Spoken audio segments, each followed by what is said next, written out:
Maya and Mark, thank you guys so much for coming in and talking about your amazing movie.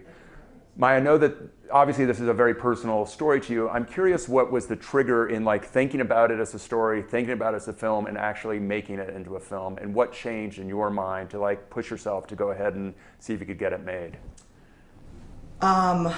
What changed actually for me was that I have two daughters, and I now have a little boy. But at the time that I decided I wanted to do this, I had two daughters, and I was always telling them, "You guys have to." They were little, but I was saying you have to be bold, and you have to take risks, and you have to put yourself out there, and don't be afraid to be the boss. And I was giving them all these feminist messages, and I thought, I'm not doing that myself, and I have to show them. I mean, if I can't keep saying this, then I'm not going to do it. And so when I wrote the script, I felt like this one, I know the tone that I want. It's a delicate tone. I know the warmth that I want to put in this movie. I want it to be about love.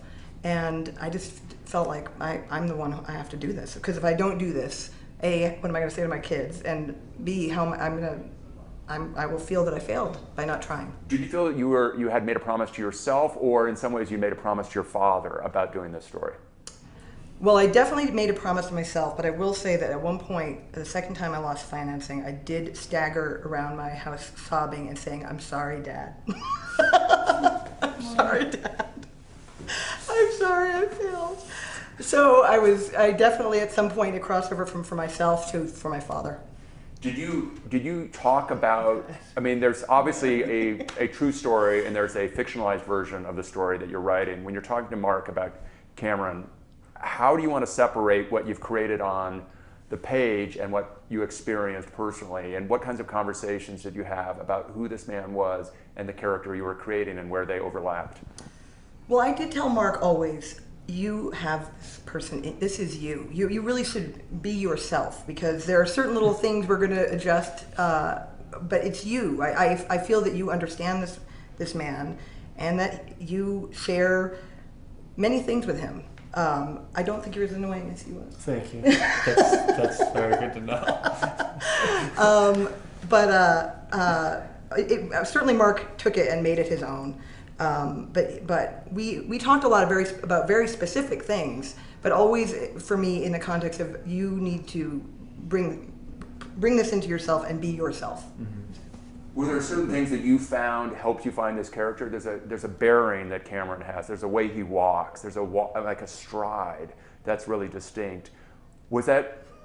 Am I on it? Oh yeah. Yes. Yes. I said he is the king of the world. You know, this man who is regal. Yes. And you are going to stand tall, and you're going to speak very specific. You're going to relish the words. You're going to savor the words because he loved the words. He loved words. And so you're going to speak with a crisp diction. Is that what Sorry. I said? Yes. I'd like you to speak with a crisp diction. Not mumble your words like you always do. I usually do. Yes. That was the inference, yes. But was that just part of the process of finding the character? I mean, what were the keys to understanding Cameron, and how did you go about finding him? A lot of it was hearing stories about him.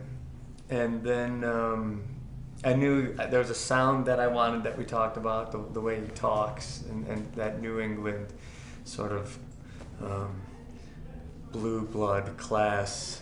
There's a sound that comes with that, so I wanted to work on that, so I worked with a voice coach on that. And I was lucky enough to have a few pieces of film that had Cameron on it. Actual reference? Yes, as references. And so I watched those over and over and over and over and over. One of them was him in a full-blown mania period. You know, he was cycling up. And the other one was there's three altogether. The other one was just a family sitting around talking, and the other one was him sitting at a table with his mom and dad. Reading a book about the history of holistic medicine.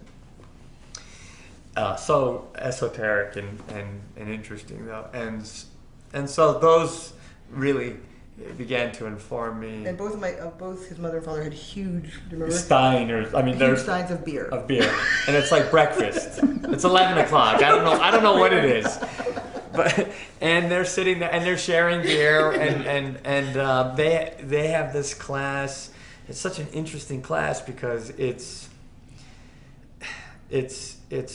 definitely comes from wealth, but at the same time, it's threadbare and it's also like downbeat, if that makes any sense.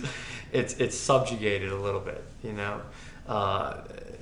They know it so well. It's so integrated into them that it isn't just on display, but there are the underpinnings of it there constantly, and that was something that was very interesting to me. There's a whole social structure and set of rules that they have that are totally alien to me, being a blue collar mug. I mean, so much of the movie, it's obviously, a lot of the movie is about family, it's about love, but there's so much about class and about the consciousness of class. The kids being so aware of what their class is, and their mother trying to get them out of that class, or try to do something proactive to change that situation, which I suspect is very personal to you as well. Yes, my mother was a real role model for me, ultimately. And she was really stuck, and she was not going to have it. You know, she really wanted us to go to great schools, and she just wanted a better life. And she didn't. And she'd grown up in a. Her father was a doctor. You know, she was very well educated, and it was just a rough time. I think partly because of my father's family being so wealthy, but then not giving anybody. It was weird. They were sort of in this weird little world, and my dad couldn't obviously hold a job. So it was on her, and she was definitely a trailblazer. As you were going through the writing process, are there certain memories that you had maybe repressed a little bit of, like, extreme behavior that you just you didn't want to revisit, and you ended up revisiting through the writing process, or things that had happened that were so extreme you didn't think people would believe them if you put them in the script? Certainly the scene in the mental hospital was very emotional scene to shoot. Mark was incredible in that scene, and I felt like a little kid again. That was seeing my father in a mental hospital on all the meds was kind of like a horror movie. I mean, you just see a person completely changed, completely destroyed. So that's always been the hard thing about the medication, is, especially at that time period. I feel like maybe they had a handle on it better now, but at the time, he really almost died once of lithium poisoning. They didn't really know how to treat it, you know, and there was a lot of guinea pig. He felt like a guinea pig, and so it was hard to say you have to take the stuff that destroys you. So that was always very complicated emotionally, because you want the person to take it and be okay. At the same time, they're taking it and they're destroyed. So you don't know really where to come down. You know, it's very hard. So that was a very difficult thing. It's also a beautiful portrait of a marriage. Thank you. And the extent to which a couple survives. Yes. And gets by, which is, I think, the most beautiful thing in the film, that she's willing to accept Cameron for who he is and love him for who he is and figure out how that's going to work. Yes. My parents had an amazing relationship, which was, I always just thought they loved each other's parents so much, which was crazy. I mean, how much they loved them. They loved it. Each other's parents, they loved each other's families. They were the video that Mark saw where we're all hanging out as a family, I think my parents were divorced in that video, and they're just laughing and telling stories. And my mother gave the eulogy at my father's funeral. They were just close till the end, but they did get divorced, but they were best friends. They were a family. They felt like each other's family. It was very hard to not have it be able to work out, you know, but it was hard to live with my father. And if he were around, what do you think he'd think of the film? Ask Mark. You've never met him, but what would you hope he would think of it? He said he would say it was simply delightful. I'm happy. I'm so happy that that's what he said. He said that to me. He whispered that in my ear. Simply delightful.